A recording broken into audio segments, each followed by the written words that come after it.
libro Sin odios, sin culpas, sin miedos, que estábamos hablando de cómo manejar nuestros sentimientos, el capítulo 12, cómo llevarlo a la práctica. Principios básicos. Primero, lo que se siente, no lo podemos anular con el pensamiento. Segundo, es muy difícil matar un sentimiento, más fácil es cambiarlo por otro o compensarlo con otro. Tercero, los pensamientos son como el agua y los sentimientos como la roca. Lo repito porque esto es como importante. Los pensamientos son como el agua, los sentimientos como la roca.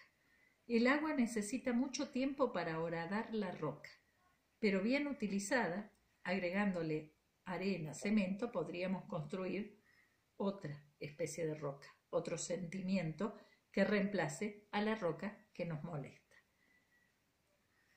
El agua, repito, eran los pensamientos. Por eso, a esos pensamientos positivos les llamo pensamientos ladrillo, porque van a formar parte de la estructura del nuevo sentimiento positivo que reemplazará al negativo.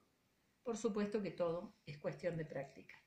No nacemos sabiendo mezclar adecuadamente los ingredientes de un duro cemento, pero si aprendemos las proporciones, la técnica y practicamos, nos podemos transformar en expertos. Nosotros tenemos que construir el perdón, la confianza, la indiferencia. Para ello debemos valernos de nuestra inteligencia, imaginación y perseverancia, que son la mezcladora que usaremos para construir ese duro cemento.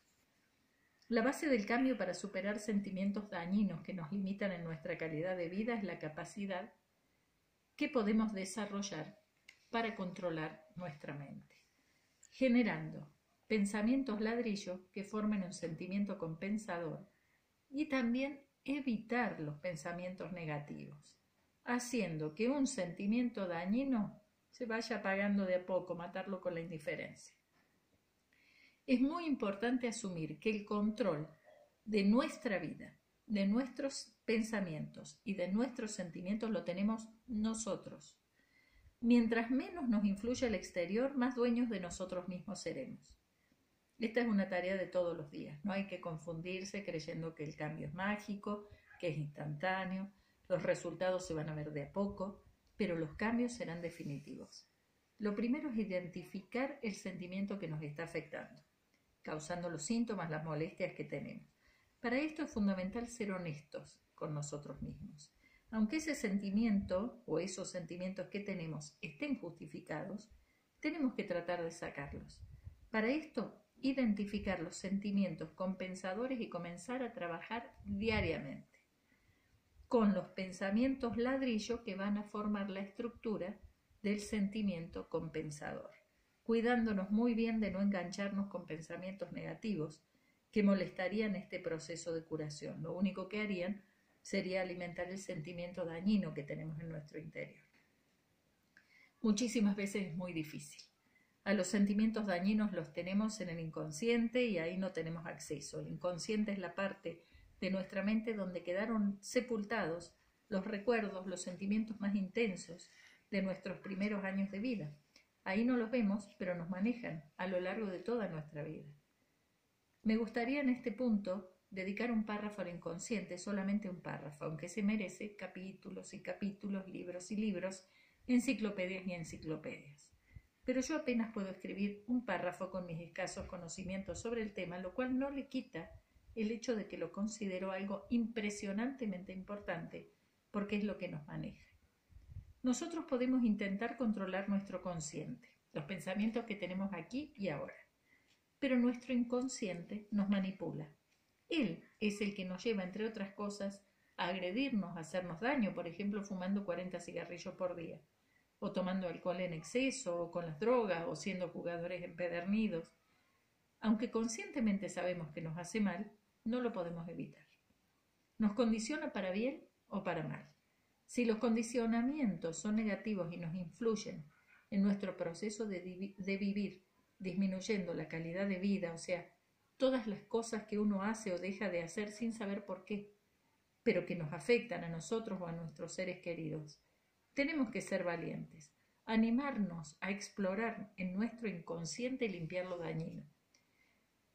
Si lo que está guardado en nuestro inconsciente nos está haciendo daño, lo único que podemos hacer es animarnos a descubrirlo y pasarlo al consciente.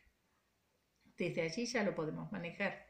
Nuestro inconsciente muchas veces nos provoca un comportamiento compulsivo. Hacemos algo aunque conscientemente nos demos cuenta que es malo y nocivo, pero no podemos dejar de hacerlo. Por ejemplo, en el caso de la obesidad, no podemos dejar de comer en exceso aunque con ello nos estemos matando. Y se tiene que llegar a una cirugía que nos achique el estómago y no nos deje comer. La compulsión es superior a la sabiduría para vivir mejor. Para descubrir qué hay en nuestro inconsciente hay muchos métodos.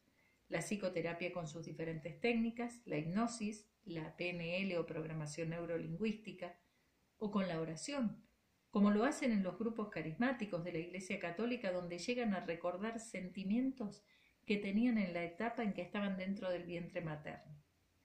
Uno debe buscar la solución por donde se sienta más motivado. Lo que uno está acostumbrado a ver es que mucha gente, pacientes y médicos, les cuesta mucho creer que la mente puede influir sobre el cuerpo, hasta es una deshonra que a uno le digan que su problema es de origen nervioso o psicológico y no la enfermedad corporal o orgánico que estaba buscando o que el paciente pensaba tener. Hasta es un alivio cuando el médico, viendo los análisis o la radiografía, dice: acá está la fuente del problema. Se lo ve al cuerpo como una cosa suelta, que se enferma por agresiones externas, que el médico tiene la obligación de encontrar la causa, darle una medicación, operarlo y solucionar el problema. No niego que muchas veces es así, pero si nos animamos a ir un poquito más allá, que el hecho de que nos hayan encontrado la tensión alta y nos hayan dado la medicación adecuada no termina ahí. En una de esas no hace falta que tomemos la medicación toda la vida. En una de esas, si nosotros mismos encontramos la causa que nos desequilibra, la tensión arterial, generalmente odio con impotencia, como en el caso de don Antonio, a quien el hermano embromó con la garantía de la casa. Cuando encontramos la causa, podemos colaborar con nuestros pensamientos para curarnos o mejorar.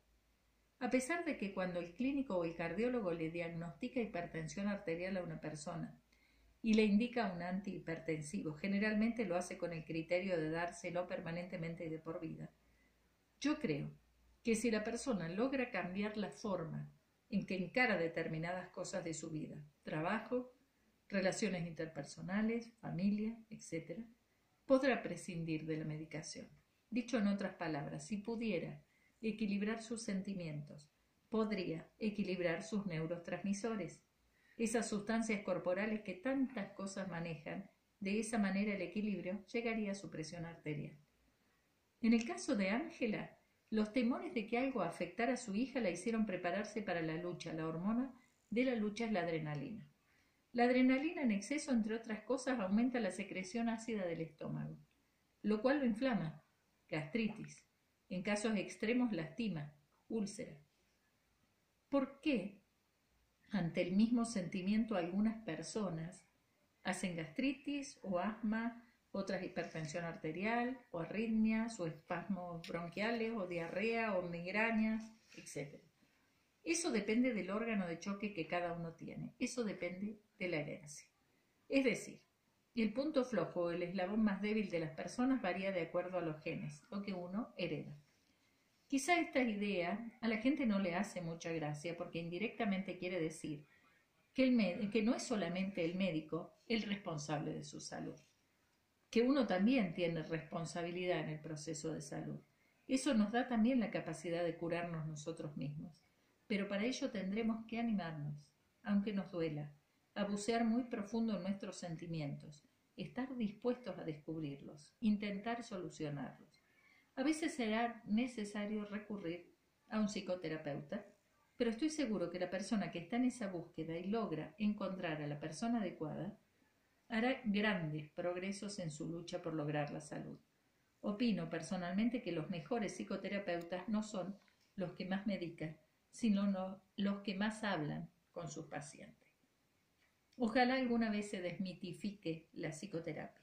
Los psicólogos y psiquiatras no son para locos, sino para personas comunes que quieren mejorar la calidad de vida, No es ninguna deshonra ir al psicólogo o al psiquiatra. Eso indica que queremos cambiar, que queremos mejorar. Ojalá alguna vez la psicoterapia sea una práctica común e informal, al alcance de todo el mundo, sin tantas formalidades ridículas que no colaboran con el común de la gente.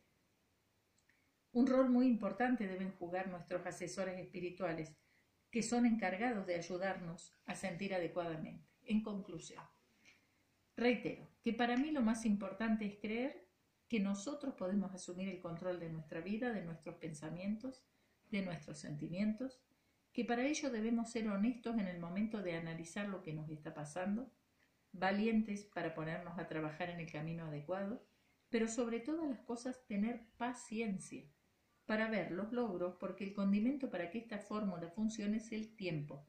Para todos los cambios importantes hace falta tiempo. Para poder ver el fondo barroso de un estanque cuando se han removido las aguas, lo único indispensable es dejar pasar el tiempo y no volver a removerlas. Para finalizar, quiero destacar la importancia que tienen 3 aspectos en este proceso de mejorar nuestra calidad de vida.